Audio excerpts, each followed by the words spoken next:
Ever been caught in the middle of a supermarket, completely overwhelmed as your kid throws the biggest tantrum of their life? It's something many parents know all too well. But the good news is that there are ways to handle these outbursts that can make the situation easier for both you and your child. In this video, we'll go over the 10 best ways to deal with kids' tantrums so you can manage them like a pro and keep the peace. 1. Stay calm. When your child starts to throw a tantrum, your natural reaction might be to feel frustrated, angry, or even embarrassed, especially if it's happening in a public place. However, the most important thing you can do is to stay calm. Children feed off their parents' energy, so if they sense you becoming stressed or upset, it may actually fuel their tantrum. Instead, take a deep breath, count to 10, and keep your composure. It might help to remind yourself that tantrums are a normal part of childhood development. By maintaining a calm demeanor, you're showing your child how to respond to difficult situations. In the long run, they'll learn to mirror your calmness when faced with strong emotions. Remember, your response sets the tone for their emotional regulation, so your ability to stay composed is a valuable lesson. Over time, this approach can lead to a more resilient and emotionally aware child. 2. Acknowledge their feelings. When a child throws a tantrum, it's often because they're overwhelmed by emotions they don't know how to express. One way to help them manage these feelings is by acknowledging them. Let them know that their emotions are valid, even if their behavior isn't. For example, you could say something like, "I understand you're upset because you wanted that toy." This shows them that you're on their side and that you're not dismissing their feelings. Often, once a child feels understood, they may start to calm down because they know you're listening to them. Acknowledging their feelings doesn't mean you're giving in to the tantrum, but rather you're helping them navigate the emotional storm. Encouraging open dialogue about their feelings can also empower them to express themselves more effectively in the future.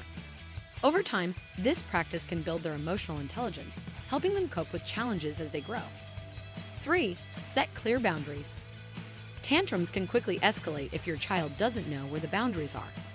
While it's important to empathize with their emotions, it's equally important to set firm limits on what is acceptable behavior. Let them know that certain actions, like hitting, screaming, or throwing things, are not okay.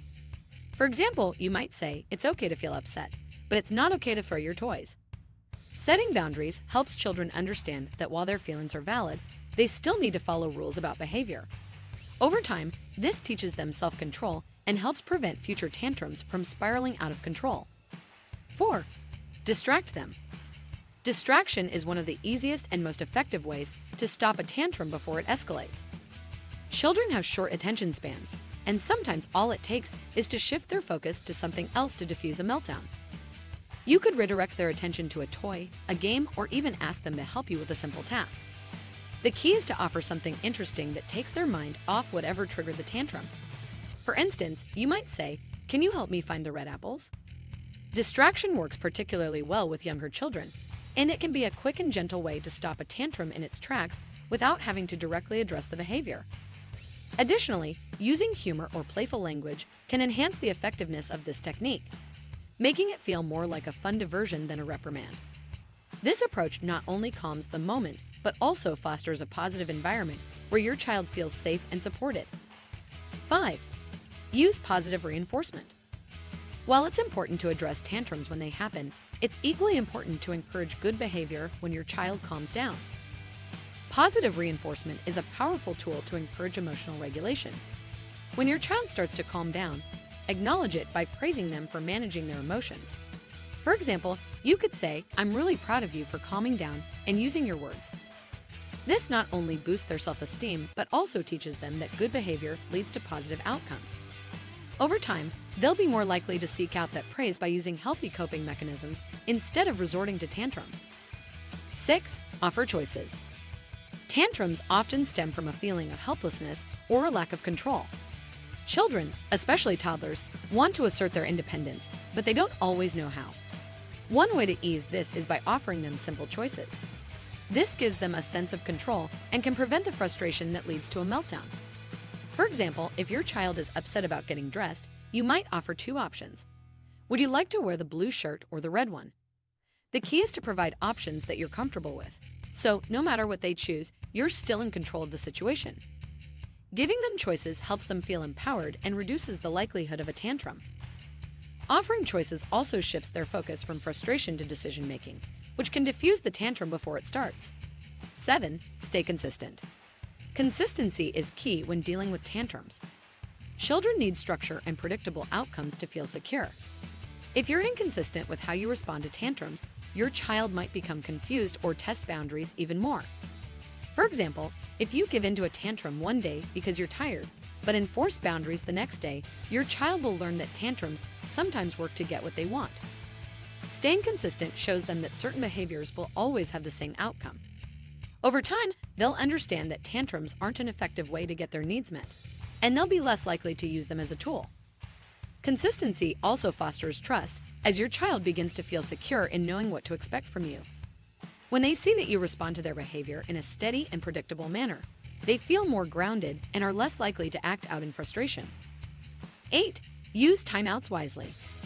Timeouts can be an effective tool for managing tantrums, but it's important to use them in the right way. Rather than framing a timeout as a punishment, think of it as a break for both you and your child to cool off. When emotions are running high, it can be hard for either of you to think clearly. A timeout offers a chance to reset and come back to the situation with a clearer head. It's important to explain to your child why they're taking a timeout. For example, you're feeling really upset right now. Let's take a break and calm down. Once the timeout is over, praise them for calming down and discuss better ways to handle the situation next time.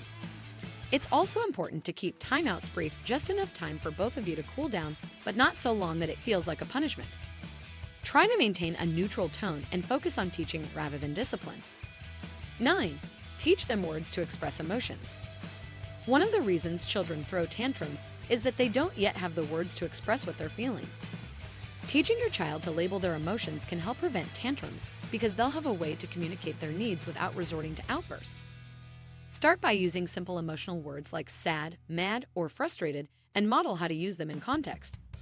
For example, if they're upset because they can't have a toy, you might say, "You're feeling frustrated because you really wanted that toy." Over time, your child will learn to use these words on their own, which can help reduce the number of tantrums they have. You can also encourage them to talk about their feelings before a tantrum starts by asking, "How are you feeling right now?" This opens the door for communication and gives them a chance to express themselves. As they become more comfortable with their emotional vocabulary, they'll rely less on meltdowns and more on their words. 10. Be patient. Patience is perhaps the most important thing when dealing with tantrums. Remember that tantrums are a normal part of childhood development, especially for toddlers who are still learning to navigate their emotions. It's important not to take tantrums personally or see them as a reflection of your parenting. Every child is different, and what works for one may not work for another, so it might take time to find the best strategies for your child. Stay consistent with your approach, offer plenty of love and understanding, and remind yourself that tantrums are a phase that they'll grow out of as they develop better communication and self-regulation skills. With time, you'll start to notice their emotional growth, and you'll be there to guide them through it. It's all part of the journey of parenting. Be patient and trust the process. Dealing with tantrums can feel overwhelming, but with these strategies, you'll be better equipped to handle them with patience and understanding. Remember, every child is different, so don't be discouraged if it takes time to see progress. Stay calm, be consistent, and show plenty of love along the way. If you found these tips helpful, make sure to like this video, subscribe to our channel for more parenting advice, and leave a comment below sharing your own experiences with handling tantrums. We'd love to hear from you.